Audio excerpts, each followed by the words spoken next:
Detroit Rock City in 1948, Vincent Damon Fernier ditched his moniker and turned Motown upside down when he grew up to become the godfather of shock rock.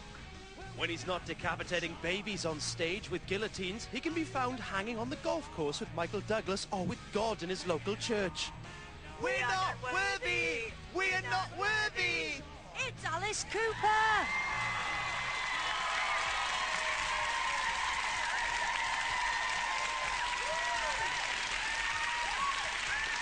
Alice Cooper.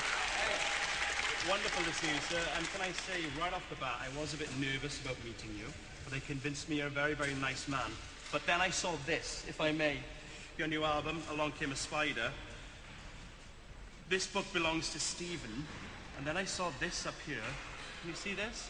Yeah, it's pretty psychotic. What's happened to Stephen's eyes? Yeah, I know. It's sort of, this is like a diary of a serial killer, though. The whole thing is. But How do you come up with this stuff? I mean, it's out there. It's I've been so coming out up there. with this stuff for 40 years. I think that rock and horror and comedy all belong together. You know, if you can write a great song, why not tell a story? And I mean, you know, I think rock needs a Hannibal Lecter. So a lot of elements of your stage show are dangerous, I think, though. I have seen it. Does anything ever go wrong? I had this great sword that I got. It's actually Errol Flynn's sword. Wow. And so I was looking really good, you know. I was, and I was going to stick it in the stage.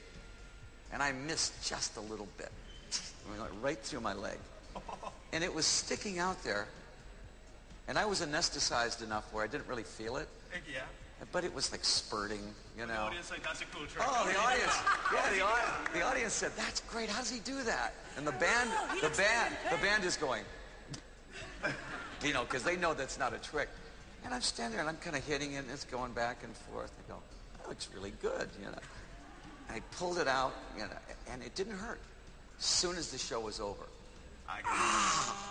So I took whiskey and I just poured whiskey in it, you know, because I figured that's what John Wayne would do. Yeah. Then set it alight, cauterize the wound, and off you go. So I took a cigarette and just... I mean, you know, as you mentioned, you previously have been no stranger to rock and roll excess, but some of your friends, I mean, from years past include Jim Morrison and, you know, our own Keith Moon from The Who. Keith was the best. I mean, was he like the funnest on a night out? Yeah, nobody beat Keith Moon. I mean, we had a drinking club called the Hollywood Vampires, and it was me, Keith, Moon, John Lennon when he was in town, Harry Nilsson was always there, and Mickey Dolenz from the Monkees. Who's really, really The cool. Monkees could drink. Surprisingly. Even Davey. Davey could drink, but Mickey could drink. And every night we would sit there and just wait to see what Keith was going to be wearing that night. Some night he'd be the Queen of England, full out Queen of England. One night he'd be Hitler. One night he'd be a French maid. You know, and he never, ever let us down. He was the best. And the best drummer I ever heard in my life, too. I always say that about 40% of what you've heard about me is true. The rest of it's urban legend. Everything you've ever heard about Keith Moon is true. And then double it. And you've only heard 10%. Yeah. Well, is it fair in saying you have mellowed over the years? Because you embracing the hugely popular concepts of golf and Christianity. Which are you most fanatical about? Well, the funny thing about golf is that Alice Cooper, Lou Reed, Iggy Pop, Dweezil Zappa, I can think of about 10 more really underground acts, all play golf. Meatloaf is a pretty good player.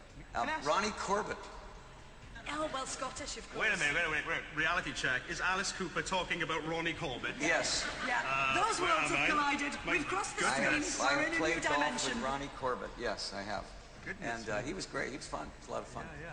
Let me ask you this. I heard you're hoping to pen a goth rock musical with the Mighty Boosh. Please tell me that isn't a dream, that's actually happening. We're talking about it, yeah. Wonderful. Yeah, it'd be fun. Do we want that audience? Do we want Yeah. We're big Boosh fans on this We could do a little horror thing. I think that would be really good. I would absolutely love to see that. You know, take something really simple and really, really make it horrible. Alice Cooper, you are a legend. Thank you so much for gracing us with your presence. Thank you, guys. Thank you. I have to admit that I was nervous at the beginning, but you're actually a top man. And Alice, I was wondering if you would do me the honor of decapitating me later in the show. Oh, absolutely. I tried that thing. It's not working very well, but we'll get it working. Don't worry.